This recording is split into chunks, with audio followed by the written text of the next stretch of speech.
నమస్తే.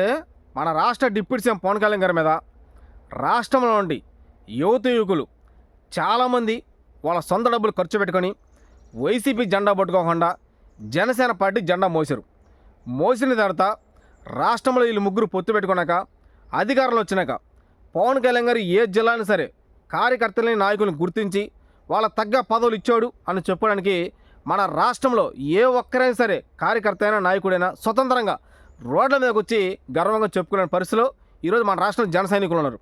మరి ముఖ్యంగా జగన్ గారు ఓడిపోయినాక ఈ మధ్యకాలం మనందరం చూసాం. ఒంగోలు సంబంధించిన వ్యక్తి senior minister ex minister Balineni Srinivasa Reddy గారు జనసేన పార్టీకి వెళ్ళిపోయారు. సో అతను సొంత లాభం కోసం వెళ్ళిపోయాడా, కేడర్కి అన్యాయం చేసి జగన్ గారు ఒక మాట కూడా చెప్పకుండా పదవి కోసం ఆశపడి జనసేన పార్టీకి వెళ్ళిపోయాడు అనేది ఒంగోలులో ఇప్పుడు కూడా ఎవరికి కూడా అర్థం కాని పరిస్థితి. మరి ముఖ్యంగా బాలినేని శ్రీనివాసరెడ్డి గారు పవన్ కళ్యాణ్ గారు అక్కడికి వస్తే ఘనస్వాతం పలకడం, పవన్ కళ్యాణ్ గారి మీటింగ్లకు వెళ్ళడం, ఎదురుపడ్డప్పుడల్లా అన్నా నేను న్యాయం చేస్తా, నువ్వు తొందరపడబాక, నువ్వు ధైర్యంగా ఉండు అని రెండు మాటలు చెప్పేది వెళ్ళిపోయేది. తర్వాత మళ్ళీ పవన్ కళ్యాణ్ గారి దగ్గరికి వెళ్ళినా వాళ్ళ కుటుంబ సభ్యులు ఎవరు కలిసినా సరే ఎప్పటికి కూడా బాలినేని శ్రీనివాసరెడ్డి గారికి ఎలాంటి గుర్తింపు లేదు. ఈ వైసీపీ పార్టీ ఉన్న కొంతమంది బాలినేని శ్రీనివాసరెడ్డికి సంబంధించిన కొంతమంది ఫ్రెండ్స్ ఉన్నారు కదా, వాళ్ళ దగ్గరికి వెళ్ళిపోయి బాలినేని శ్రీనివాసరెడ్డి గారు ఇదిగో నేను జనసేనలోకి వచ్చాను, నాకు అన్యాయం జరిగింది, సరే మన పార్టీ ఓడిపోయింది, నేను ఆవేశంతో జగన్ గారిని రెండు మాట్లాడినాను బహిరంగ వేదిక మీద, ఆ మాటలను వెనక్కి తీసుకుంటాను, ఇప్పుడు పూర్తి స్థాయిలో ఈ జనసేన పార్టీలో ఉండటం వల్ల నాకు ఎలాంటి గుర్తింపు లేదు, నాకు న్యాయం జరగట్లేదని చెప్పి బాలినేని శ్రీనివాసరెడ్డి గారు వైసీపీ పార్టీలో ఉన్నటువంటి సీనియర్ నాయకులకి చెప్పుకోవడం జరుగుతుంది. మరి ముఖ్యంగా చాలామంది బాలినేని శ్రీనివాసరెడ్డి గారిని వైసీపీలోకి రమ్మని చెప్పి ఆహ్వానం పంపిస్తున్నారు. కానీ ఎక్కడైతే బాలినేని శ్రీనివాసరావు గారు వైసీపీ పార్టీకి అన్యాయం చేసి జనసేన పార్టీకి వెళ్ళిపోయాడు, ఇప్పుడు ఎవరు కూడా బాలినేని శ్రీనివాసరెడ్డి గారు వైసీపీలోకి వస్తున్నాడని చెప్పి తెలుసుకుంటే కేడర్ మొత్తం పూర్తిస్థాయిలో కన్నీయడం జరుగుతుంది. ఎందుకంటే 2 సంవత్సరాల నుంచి ఒంగోలులో ఎంత అరాచకాలు జరిగినా, ఎంతమంది దాడులు చేసినా, ఎంతమందిని కేసులు పెట్టి వేధించినా కూడా చుండూరు రవి గారు జగన్ గారు ఇచ్చిన ఆదేశాలతోటి ఒంగోలు ఇన్ఛార్జ్ ఉంటూ కార్యకర్తలకి నాయకులకి ప్రతిరోజు అందుబాటులో ఉండి ఎప్పటికి కూడా దామచర్ల జనార్దన్ గారి దెబ్బకి తట్టుకొని నిలబడ్డాడు చుండూరు రవి గారు. కానీ బాలినేని శ్రీనివాసరావు గారు ఏం చేశాడండి, తానంతట తాను సొంత లాభం కోసం ఏదో అతని మీద కొన్ని ఎలిగేషన్స్ వచ్చేసినాయి, అక్రమాలు చేశాడనో, డబ్బు సంపాదించుకున్నానో, భూదంద చేశాడనో వచ్చినా సరే పార్టీ అధికారం లేకపోయినా సరే గెలిచిన ఎమ్మెల్యే మీద ధైర్యంగా నిలబడి ఎదుర్కోవాలా. కానీ ఈరోజు బాలినేని శ్రీనివాస్ గారు ఏం చేశారండి, తానంతట తాను వెళ్ళిపోవడం జరిగింది. కానీ చుండూరు రవి గారు మొట్టమొదటిసారి రాజకీయాల్లోకి వచ్చి, సరే ఇంతకుముందు రాజకీయాల్లో ప్రత్యక్షంగా లేకపోయినా కూడా ఇన్ఛార్జ్గా ఫస్ట్ టైం తీసుకొని సీనియర్ ఎమ్మెల్యే దామచాల జనార్దన్ గారిని ఒంగోలు ఎదిరించట్లేదా? మరి బాలినేని శ్రీనివాసరావు గారు సీనియర్ ఎక్స్ మినిస్టర్ అని కూడా ఎందుకు దామచాల జనార్దన్ గారి దెబ్బకి భయపడి ఎన్నికి వెళ్ళిపోయాడు? ఈరోజు కేడర్ కూడా అదే అవుతుంది. బాలినేని శ్రీనివాసరావు గారు హైదరాబాద్ నుంచి ఒంగోలు వస్తే ఘనస్వాగతం పలకడానికి కార్యకర్తలు నాయకులు ఎవరు కూడా ముందుకు రావట్లేదంట. పేరుకు మాత్రమే జనసేన వాళ్ళు వస్తున్నారు. కూటమి అంటే బీజేపీ వాళ్ళు అవచ్చు, ఈ పక్క తెలుగుదేశం వాళ్ళు అవచ్చు, వాళ్ళు ఎవరు కూడా రావట్లా. వాళ్ళు ఎందుకు రావట్లేదంటే బీజేపీ కొంచెం తక్కువ ఒంగోలులో. ఆ తర్వాత తెలుగుదేశం పార్టీ బాగా పవర్గా ఉంది. తెలుగుదేశం పార్టీ సంబంధించిన వాళ్ళు ఎవరైనా సరే మన బాలినేని శ్రీనివాసరావు గారు మా జనసేనలోకి వచ్చాడు కదా, ఒంగోలు నుంచి హైదరాబాద్ నుంచి ఒంగోలు వచ్చాడు కదా, ఘనస్వాగతం పలకదామని చెప్పి తెలుగుదేశం పార్టీ వాళ్ళు ఎవరు రావట్లా. ఇక్కడ వచ్చిందంటే పేరుకు మాత్రమే బాలినేని శ్రీనివాసరావు గారు కూటమిలో ఉన్నాడు. పెత్తనం మొత్తం ఒంగోలులో దామచర్ల సత్య గారిది, దామచర్ల జనార్దన్ గారిది, వీళ్ళిద్దరితో జరుగుతుంది. ఈ దామచర్ల సత్య అనే వ్యక్తి ఒక ప్రజెంట్ ఇప్పుడు కూటమిపాటిలో చిన్న పదవిలో ఉన్నాడు, కొండేపులో హవా చూపిస్తూ ఉంటాడు. ఆ తర్వాత దామచర్ల జనార్దన్ గారు ఒంగోలు మొత్తం శాసిస్తున్నాడు. ఇక్కడ పాయింట్ ఒకటి, గెలిచినా ఓడిపోయినా, మన చేతిలో పౌరున్నా లేకపోయినా, అసలు మన పార్టీ అధికారులు ఉన్నా లేకపోయినా, మనం నమ్ముకున్నటువంటి కొన్ని లక్షల మంది కార్యకర్తలకి నాయకులకి మనం అందుబాటులో ఉండాలి, మనం న్యాయం చేయాలి. వాళ్ళకి ఆపద వస్తే మనం ముందుండాలి. వాళ్ళు ఏదైనా సమస్యలు ఈరోజు ఇరుక్కుపోయారంటే వాళ్ళ దగ్గరకు వచ్చి సమస్యను తెలుసుకొని వాళ్ళకి అన్ని విధాలుగా సపోర్ట్ చేయాలి. బాలినేని శ్రీనివాసరెడ్డి గారు ఏదో హైదరాబాద్ నుంచి వస్తున్నాడు, ఒంగోలులో వచ్చేది, నలుగురితో భేటీ అయ్యేది, ఒక చిన్న ప్రెస్ మీట్ పెట్టేది, వెళ్ళిపోయేది.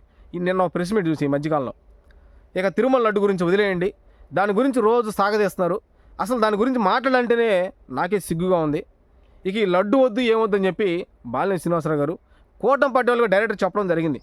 ఇప్పుడు కూటమిలో ఉన్న వాళ్ళు చాలామంది మేము ప్రతిరోజు జగన్ గారిని తిడుతుంటే, వైసీపీ వాళ్ళని తిడుతుంటే, నువ్వు హైదరాబాద్ నుంచి ఒంగోలు వచ్చి నేరుగా వైసీపీ సపోర్ట్ చేస్తా, మళ్ళీ లడ్డు గురించి వదిలేయి, ఆ లడ్డు గురించి మాట్లాడొద్దని చెప్పి నువ్వు మాట్లాడతావని చెప్పి కూటమిలో ఉన్న కొంతమంది సీనియర్లు మళ్ళీ బాలినేని శ్రీనివాసరెడ్డి గారు మాటల్ని కన్నేయడం జరుగుతుంది. మరి ముఖ్యంగా ఈ కూటమి పెద్దలు ఈ మధ్యకాలం అసెంబ్లీ సమావేశాలు పెట్టారు.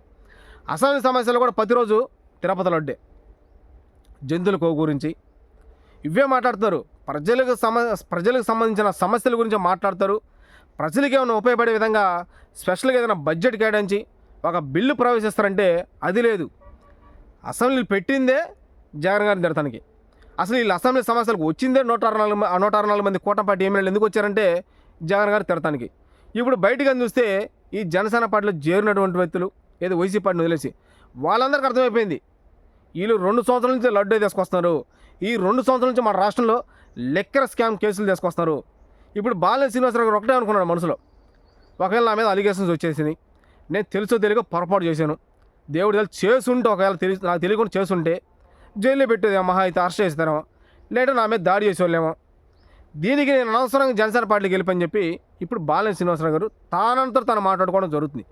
ఎందుకంటే ఈ వైసీపీలో ఉన్నటువంటి సీనియర్ నాయకులు అవచ్చు, లేదంటే ఎంపీలు అవ్వచ్చు, ఎంతమంది జైలుకి పోయారు, ఎక్స్మినిస్టర్లు కూడా జైలుకి పోయారు, మనందరం చూడలేదా? జైలుకి పోయారు. ఏమైంది? వాళ్ళు ఏమైనా ఈ కూటమి పార్టీ పెద్దలు ఏమైనా సాధించుకున్నారంటే ఏం లేదాడ. వాళ్ళని జైల్లో పెట్టడం, బయట సంబరాలు చేసుకోవడం, వాళ్ళు బెయిల్ నుంచి బయటికి రావడం, మళ్ళీ వాళ్ళ కండిషన్లు తగ్గట్టు కొన్ని షరతులతోటి మళ్ళీ వెంటనే కేసులు పెట్టడం.